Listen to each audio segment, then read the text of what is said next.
কুরবানি যে আমরা করি, গরু ছাগল কুরবানি দেই, আমরা তো ফিলিংসই বুঝি না যে আসলে আমরা কি করতেছি, কেন করছি, কার স্মৃতিতে করছি, না করলে কি হতো। তো এটা নিয়ে তো এই যে একটু আগে এক ভাই বলে গেলেন যে এগুলো নিয়ে যে বিভিন্ন মহলে অনেক সমালোচনা, পশু কুরবানি অমানবিক, এই সেই, এগুলো তো চিন্তারই জায়গা নাই, এগুলো চিন্তার তো জায়গাই নাই আমাদের কাছে। কারণ এখানে সবচেয়ে বড় কথা ছিল নিজের জীবন কুরবানি করা, নিজের জীবনটা কুরবানি করা। নিজের জীবন না আছে, আল্লাহ আমার কাছে একটা খাসি চেয়েছেন, একটা গরু চেয়েছেন, একটা বাহিমাতুল আনআম চেয়েছেন। এখানে তো আমার নিজের জীবনটাই দেওয়ার কথা ছিল। ওটা না নিয়ে আল্লাহ পাক বলেছেন যে বাহিমাতুল আনআম একটা দিলেই হবে, তোমার কাছে ওটার গোশতও চাই না, চামড়াও চাই না, কিছুই চাই না, তাকওয়াটুকু চাই, তাতেই এত কথা। এটা দামি বা কত? 10-15 হাজার, বা একটা গরু 50,000, 60,000, 1 লাখ টাকা। 1 লাখ টাকাকে আপনি সন্তানের মূল্য দিয়ে হিসাব করতে পারবেন? তো এখানে মূল জিনিসটাই হচ্ছে আল্লাহ পাকের হুকুম। আল্লাহ পাকের হুকুমই সবচেয়ে বড় কথা। আল্লাহ পাকের হুকুমের ফলেই নেকি হয়, অন্য কোনো কাজের নেকি। আল্লাহ পাক হুকুম দিয়েছেন বলেই। একটা এক্সাম্পল দিয়ে যার সামনে যাব। হাজিরা মিনায় রাত কাটাবে না, মিনায় এমনিতে হারাম শরীফে নামাজ পড়লে কত নেকি হয়? 1 রাকাত নামাজ পড়লে 1 লক্ষ নেকি হয়, মানে 1 ওয়াক্ত নামাজ পড়লে 1 লক্ষ ওয়াক্তের নেকি হয়। হারামের কথা বলছে, কাবার কথা বলছে, আর মদিনায় তো 1000। তো কাবা ঘরে নামাজ পড়লে এত নেকি হয়। আল্লাহ রাব্বুল আলামিন এখান থেকে হাজিদেরকে বলেছেন যে মিনায় গিয়ে রাত কাটাতে হবে। এখানে হুকুমটা কি? মিনায় গিয়ে রাত কাটাতে হবে, এটা হজের একটা কাজের মধ্যে অন্তর্ভুক্ত। মিনায় গিয়ে রাত কাটাতে হবে। আর কেউ যদি মনে করে যে মিনায় গিয়ে তো নামাজ পড়লে তো 1 লক্ষ রাকাত নেকি নাই, হারাম শরীফে নামাজ পড়লে 1 ওয়াক্ত পড়লে 1 লক্ষ ওয়াক্তের নেকি হয়, তা আমি হারামেই থেকে যাই, মিনায় যাব না, ও কি নেকি পাবে না? ওর হজই হবে না। এখানে নেকিটা বড় কথা না, বড় কথাটা কি? আল্লাহর হুকুম। আল্লাহ পাকের হুকুমের পিছনে কি নেকি আছে এটা আমি সংখ্যা দিয়ে কাউন্ট করতে পারবো না।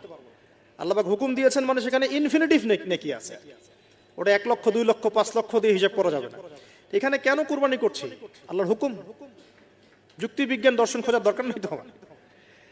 তো এবার আল্লাহ রাব্বুল আলামিন কিভাবে বলছেন কোরআনে? আল্লাহ পাক বলছেন, ইব্রাহিম আলাইহিস সালাম বলেন, ইন্নী যাহিবুন ইলা রাব্বি সায়াহদিন, আমি চললাম আমার রবের পথে, তিনি আমাকে পথ দেখাবেন। এই আয়াতটা খুবই মনে শান্তিদায়ক আয়াত।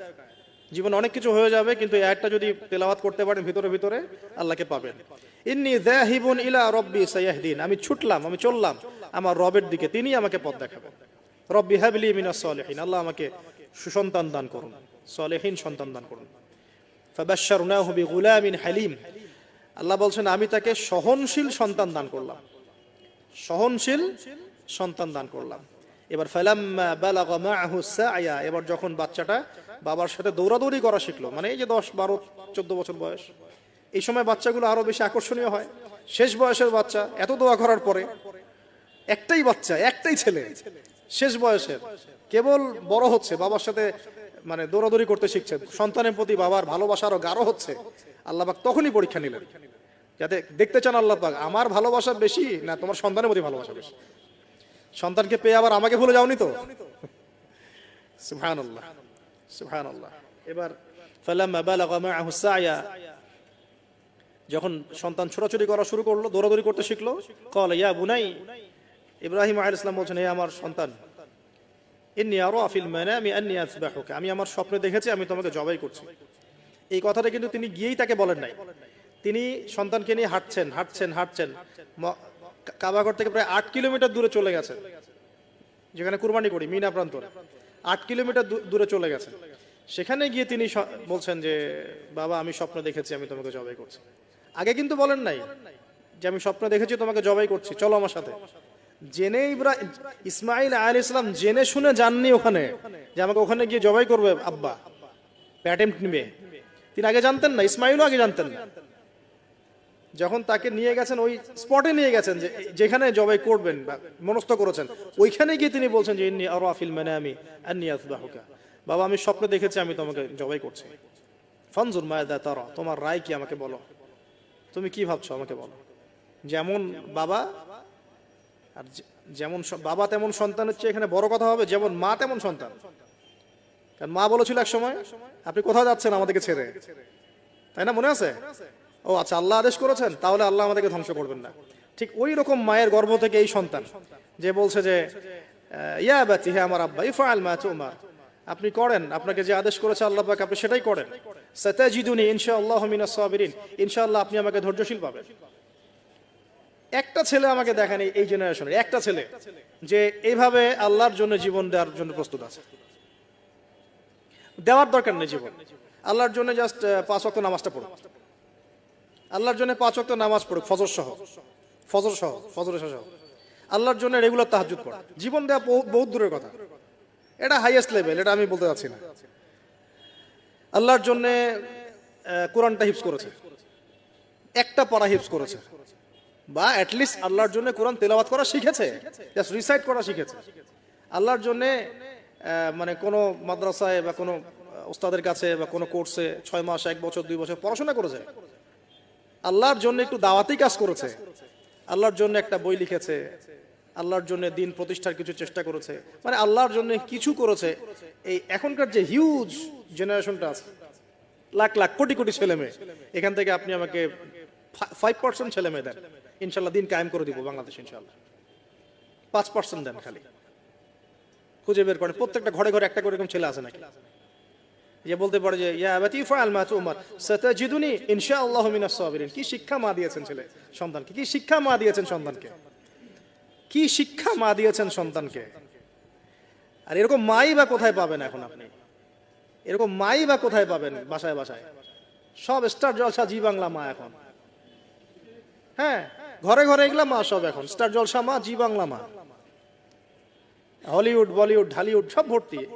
এদের তো কি, এদের জীবনটাই পাশবিক, এদের জীবনটাই পাশবিক।